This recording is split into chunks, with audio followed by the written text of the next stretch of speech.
All right, what can I say about this person that people don't already know? I don't want to sound cliche, but he has the voice of an angel. He has the beard to match. And the fact that he's wearing a Miami Dolphins jersey to the rhythm of Miami. Thank you so much. Teddy Swims in the building. Well, thank you, man. Thank you so much for coming into the studio. How's it like being in South Florida in comparison to Georgia? I like it here, man. It's as close as I've been to home in a while, so I like it here.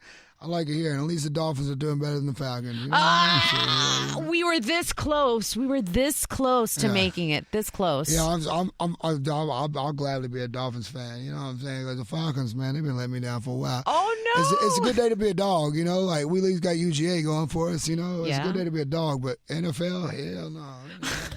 It ain't happening over at the Falcons, man. So we got to get that together. Well, you can come down and be a Dolphins fan any day of the week and twice on Sunday. Yeah. I mean, you got your jersey with his name in the back, by the way. Come on. So he is an honorary Dolphins fan right now. That's right, yeah. So what do you like about being in South Florida? How does it compare to being at Georgia? Well, you know, every time we come here too. Man, we've been playing like Fort Lauderdale for like a couple years now, man. I met some of the closest friends I've ever had out here, actually, and I see them every time I come down. And one of my best friends I just got to see last night, Nolan Gallo. We went to high school together. He like got me to theater and like taught me so much about life, and ended up joining the military and was here for a long time. And you know, I just always get to see a lot of family that I don't get to. Of when I'm out course. here, and it's like right now is like the perfect weather, you know. Yes, it is. But it's miserable Everywhere else? any other time than like this month, you know. Right. You know what's funny? The fact it's horrible that you're leaving today because today would be the perfect day to go out on a boat, hang out. Oh, like it's not too hot, it's not too cold. All you need is a light sweater, and I just quoted Miss Congeniality right now. Come on, Miss Congeniality. Oh, you watched that movie? Oh yeah, man. That was me and my pop's favorite. He was in love with Bullock, man. He loved her, man. My dad, I said, Dad, you can get her, man. Go get her, man. Do you think you could get a Sandra Bullock? Well, I think I got a Sandra Bullock. You know? Oh, we love to see it. She's cuter though. She's cuter. My baby. You know what I'm saying? Listen, you just got so many brownie points for saying that on the air.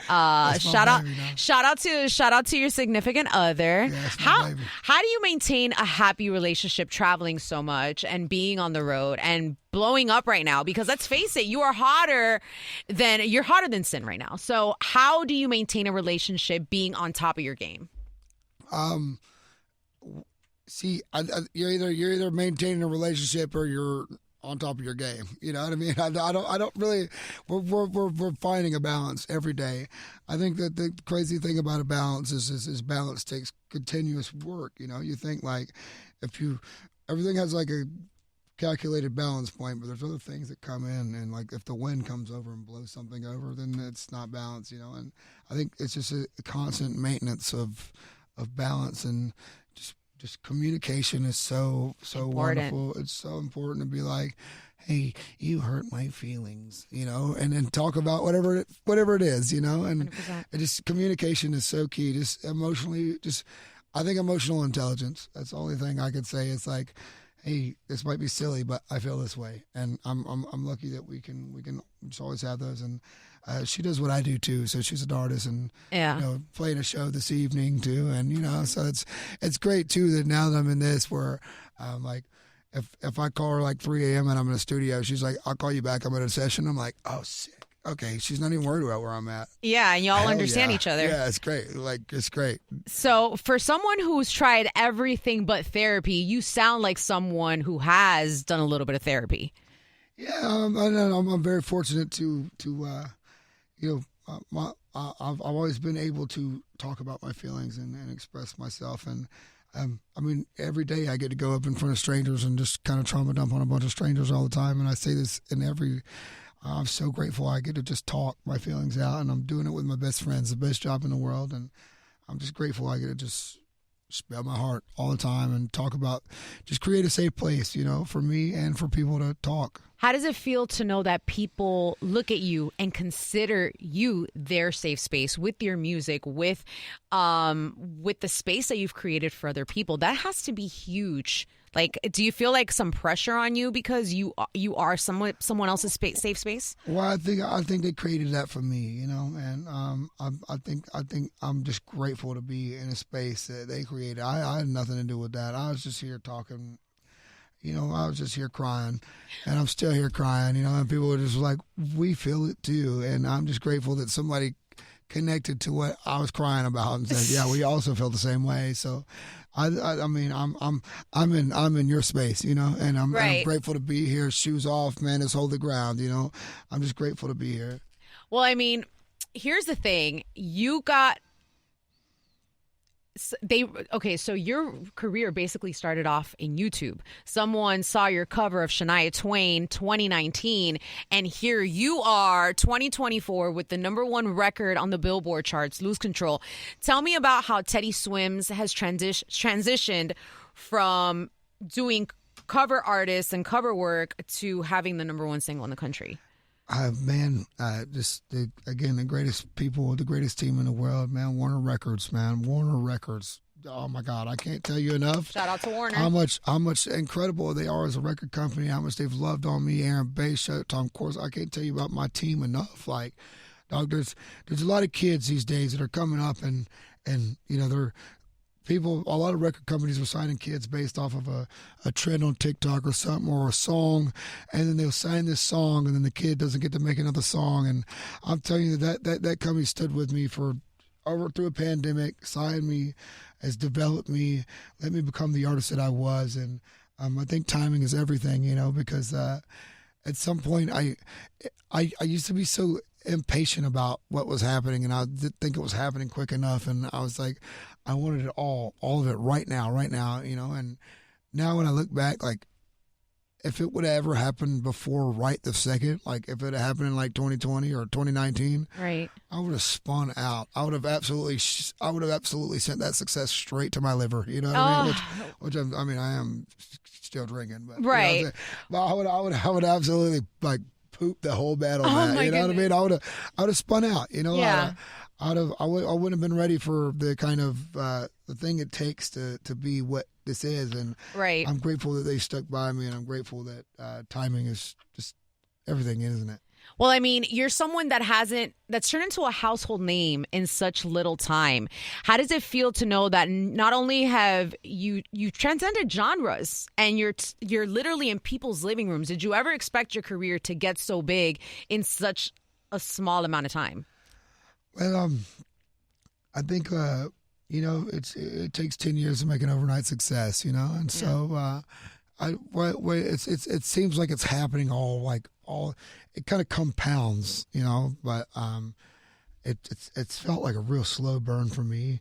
Okay. And now over the last few months, as I'm like starting to see it like explode, I'm so involved in it. When you're like so involved in something that you don't quite even see what is actually the difference is. Right. But then now, like, you go to an airport today and there's like people wanting to take pictures with you, and you're like, oh, wait, this is way bigger than But for me, I'm just a fat kid from Conyers, so I don't like, I don't even know that what's happening until it's like now it's like starting to happen. And I'm like, wait, you looking at me? You want to? Yeah, of course. Hi, how are you? But like, I just, you don't even see it happening until right. It's like happening, and you're like, whoa, when did this happen? Yeah, so it feels like it's just like yesterday or something. I don't know how it feels. Is what I'm trying to say. I don't know. You're just living in the moment right now. Yeah, I'm not used to it. I don't know what's going on. So outside of singing with Journey, outside of singing with Kelly Clarkson on her show, which, by the way, y'all made such a beautiful duet. Oh, my goodness. Name me one of the most surrealist moments in your career outside of those two. Well, one of the first things that I'll say, I always say this, like, because people ask me, like, when did you feel like you made it? And this is going to be so goofy. This is going to be so goofy to say. There's nothing goofy. It's what you feel.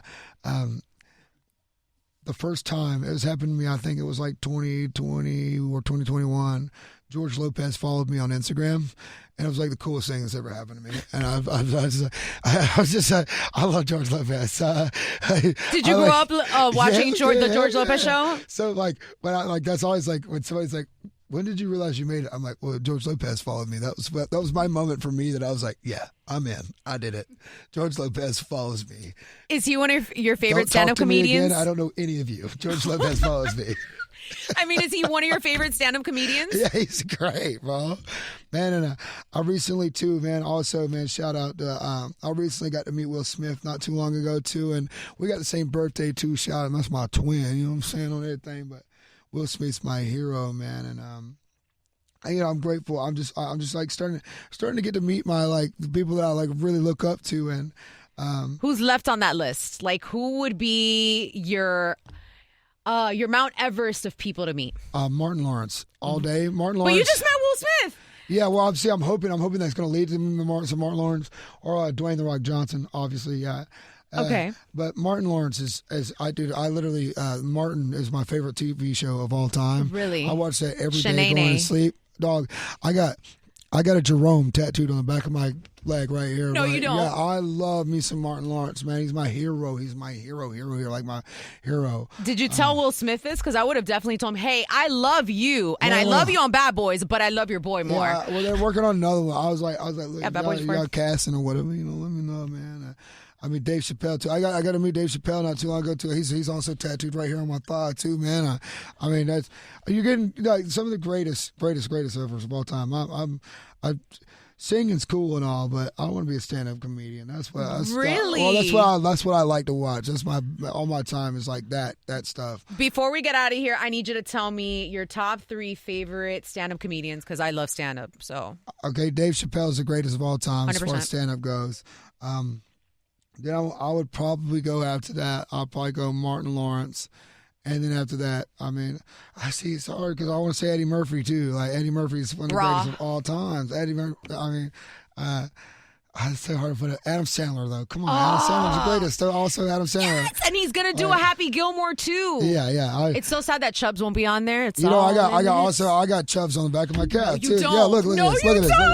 Oh my God, Teddy! Oh my God, I need a picture of that. I need a picture of that. I'll play about some Adam Sandler. I got the Billy Madison Blue Duck too. Look, my God. That's quacktastic. All right, so we need to get this to Adam Sandler because it's pretty safe to say Teddy Swims is a huge Sandler fan. Oh, the biggest. He's my entire personality is Adam Sandler movies. Like it's my dad raised me correctly. Correct. Along the way, right? Billy Madison, raised me Happy right. Gilmore. Oh my God, The Water Boy. So many classics. Yeah, my dad raised me right. I don't know how else to say it. You know what I mean? Well, I think most Southern men are raised right. Yeah. If I put it plainly. As long as they grew up on Adam, they're good in my book, baby. Oh, well, thank you so much for stopping by the studio. Let everybody know where they can follow you, what you got coming up next, and how they can keep showing you love. Teddy Swims, just, I don't know, Google it or something. I don't know where. Thanks. I love you. And you got fans in Miami that... Hell yeah, we do, baby. We are here. Alrighty, well, thank you so much for coming in, Teddy. Yeah. Yes.